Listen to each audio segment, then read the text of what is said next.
comes the Milky Way. Whoa, look at that.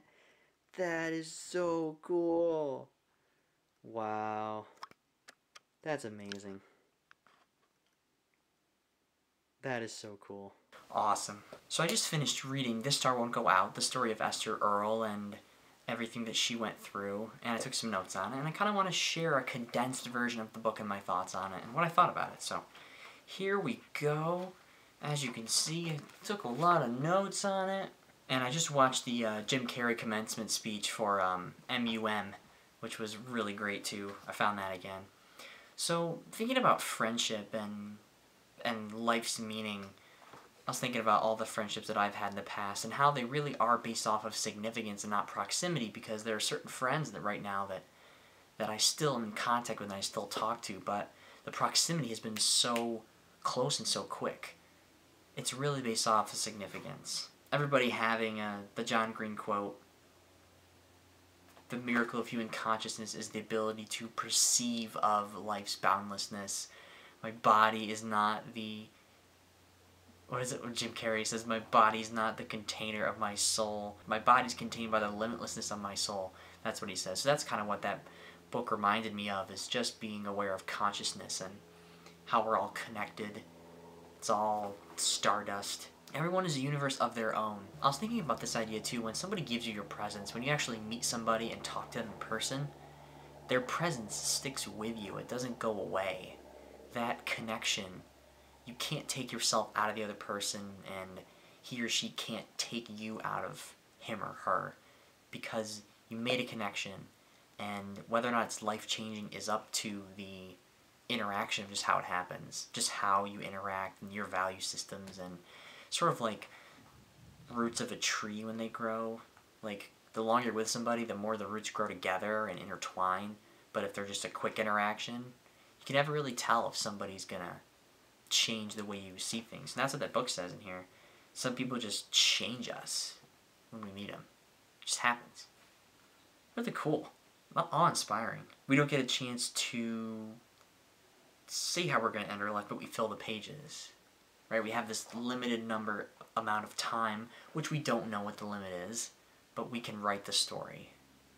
And Jim Carrey's cross analogy with that is the idea that either fear or love is going to write the script in our lives based off of the choices we make and what we feel. And he wants us to use love instead of fear to write the script. Not let our ego get in the way. She's just so, like, her journal entries, Esther's journal entries. I mean, I didn't know Esther. I didn't meet her in person. I only know her through her videos and through the celebration Nerfataria has, Esther Day. I was thinking about this too because Thanksgiving's coming up, so being thankful. I watched her Thanksgiving video. It's just really, it's really neat to see what she's grateful for and find parallels and just read her story and how much she has done. But her goofy stuff, it's great. I was alternating reading that, laughing and crying. It was great. Pizza, her integrity and her jovial bond with people that was so strong, the people in Catitude and just everybody she met through Skype and everybody in the Harry Potter lines. John Green, she talked about how she still felt at peace and thinks that it's hard for people that don't have cancer but have somebody that has it, which is neat too. It's a very fluid dynamic with feelings and being okay with feeling, and I don't know, it's the psychologist in me thinking about vulnerability. I did this exercise in college called, I don't think I did a video on it already, it's called Letters to Wisdom. We spent half the semester writing to wisdom, like we see wisdom as something, as a person or an item or some sort of, I saw it as like the universe, as the big I, everything.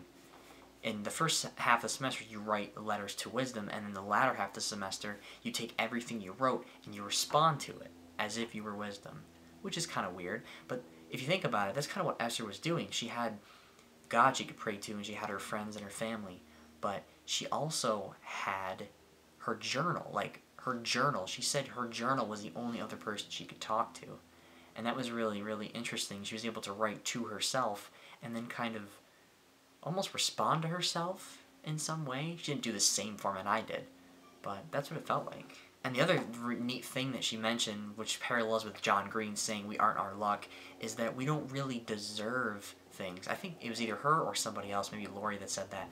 We don't deserve things. Because if we deserve all the bad things, we deserve all the good things. And that's a hard way to think about things.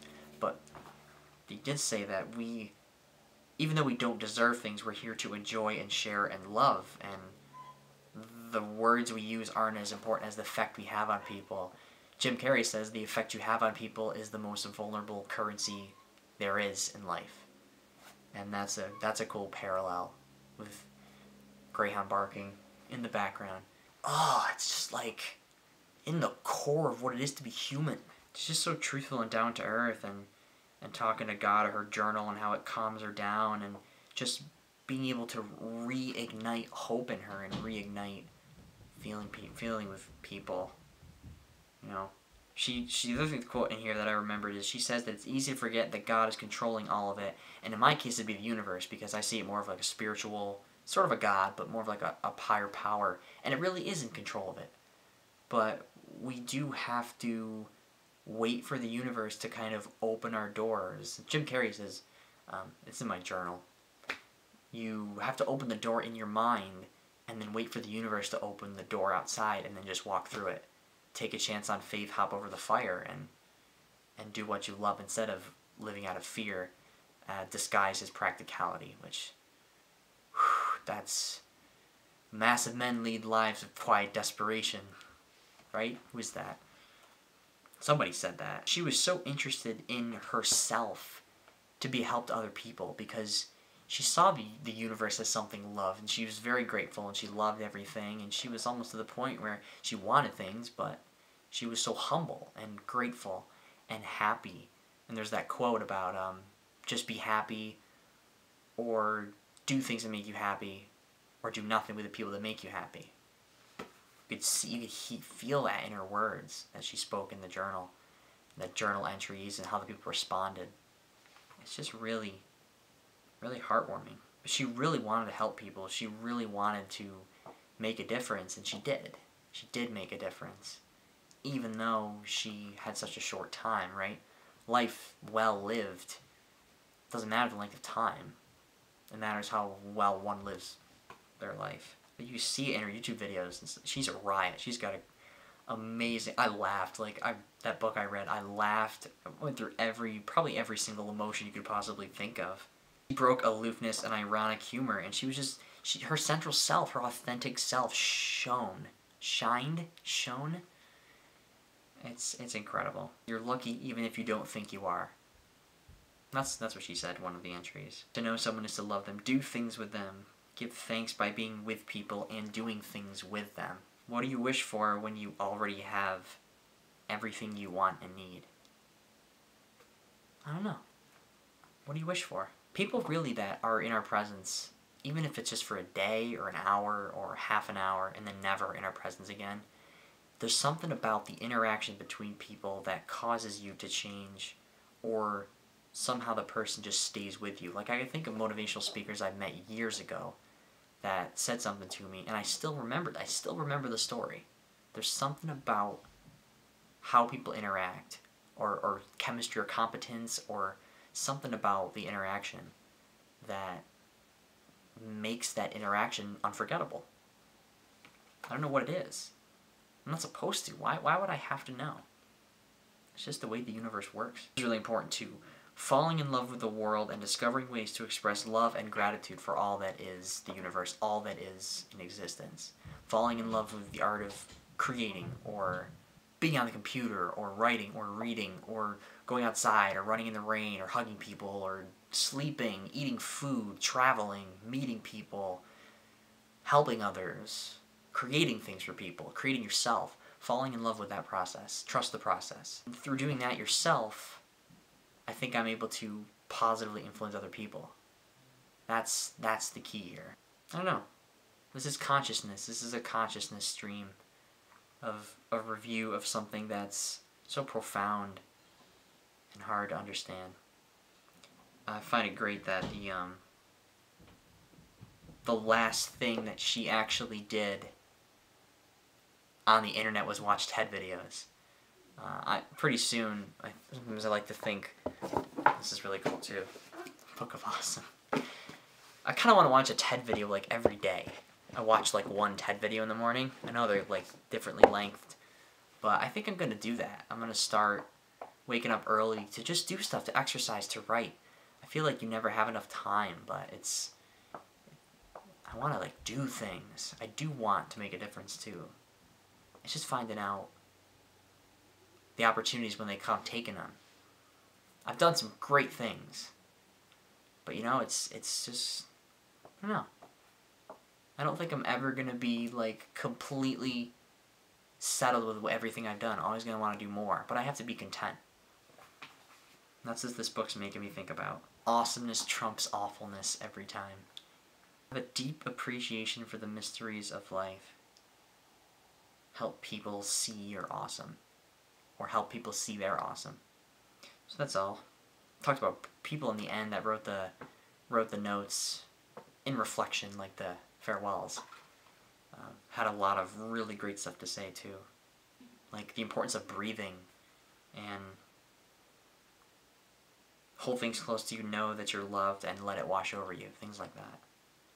We all have the spark of life. You know, Esther didn't only have the spark of life, it just came so natural to her. She was able to make that effort and share and be vulnerable. We all have it though. You just gotta tap into it. Tap into human potential. We all want grace to permeate our lives, and grace is being there to handle it. That's what grace is. That's really cool. So, those are my thoughts. Thank you for watching. Let me know your thoughts. What did you think of the book? If you read it, what do you think of all this? How are you going to respond? What can you create down in the comments? What are your thoughts? What do you think?